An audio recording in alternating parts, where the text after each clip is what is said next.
ce qui fait notre force, c'est le fait que on a su s'adapter à la situation, quelle qu'elle soit, en s'y mettant pour la plupart quand même très très vite en réponse aux besoins des centres pour ce qui est de la Fédé, mais des centres vers les habitants et là où ils sont pour faire en sorte d'être présents, de répondre présents comme d'habitude.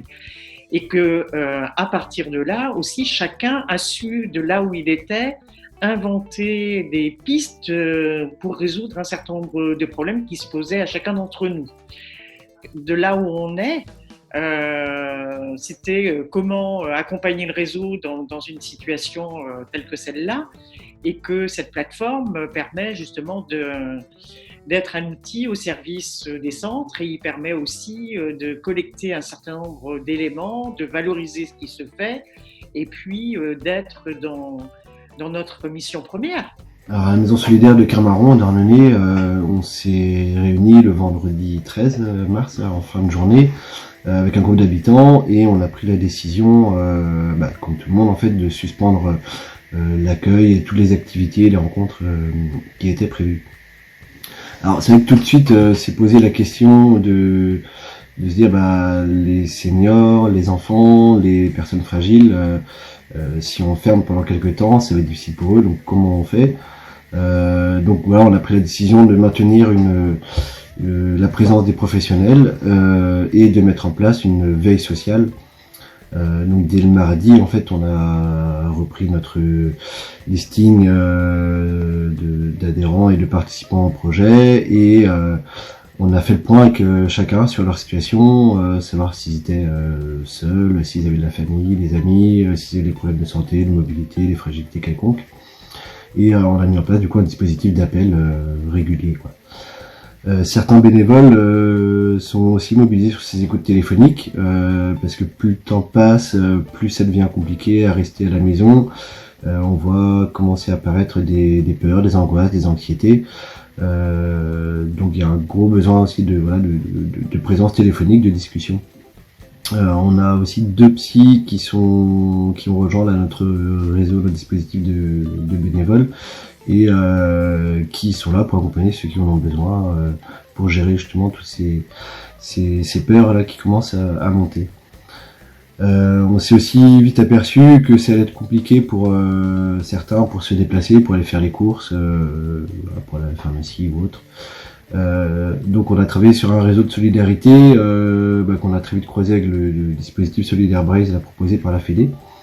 Et en fait, comme partout, je pense que la solidarité a été au rendez-vous. On a eu pas mal de demandes, de propositions, notamment de jeunes confinés à Douarnenez, qui sont portés volontaires pour donner des coups de main en tout genre. Aujourd'hui, on facilite les distributions alimentaires là, sur les 3 quartiers de la ville, notamment en relais des Restos du Cœur et du Secours Populaire. On a plusieurs personnes aussi qui sont ressources sur les quartiers, donc qui font le relais auprès des habitants, qui repèrent aussi les situations compliquées, qui orientent les familles vers nous pour répondre à leurs besoins, et qui assurent tout un tas de petits services qui paraissent parfois anodins mais qui sont utiles pour les personnes. Et puis enfin on va rester nous mobilisés sur toute la durée du confinement, à la fois en télétravail et en présence sur les quartiers, avec le soutien des bénévoles, pour continuer à assurer notre mission de centre social, notre mission de proximité, notre mission d'accompagnement.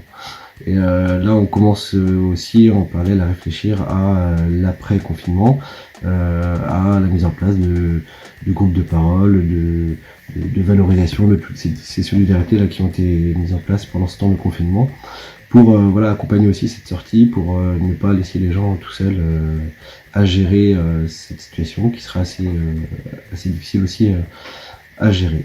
Cette période-là aussi, c'est un moment où on a pensé qu'on allait avoir beaucoup de temps pour nous.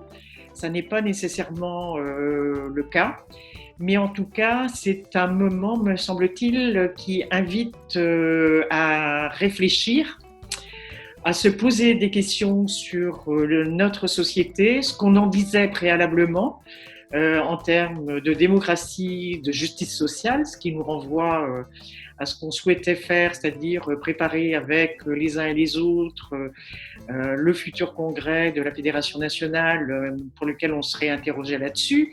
Mais plus que jamais, cette question-là, elle est fondamentalement posée à chacun d'entre nous et que demain, quand on va se mettre sur la sortie de ce Covid, nécessairement, les choses ne seront pas comme avant. Ce qui veut dire qu'en même temps qu'on travaille sur aujourd'hui, on est quelque part tiraillé entre faire aujourd'hui et penser demain. Donc on est un peu pris dans ces deux volets-là, mais en tout cas, il faut avancer sur ces deux volets. Voilà, et je pense que chacun y contribuera, et ça aussi, ça représente notre force.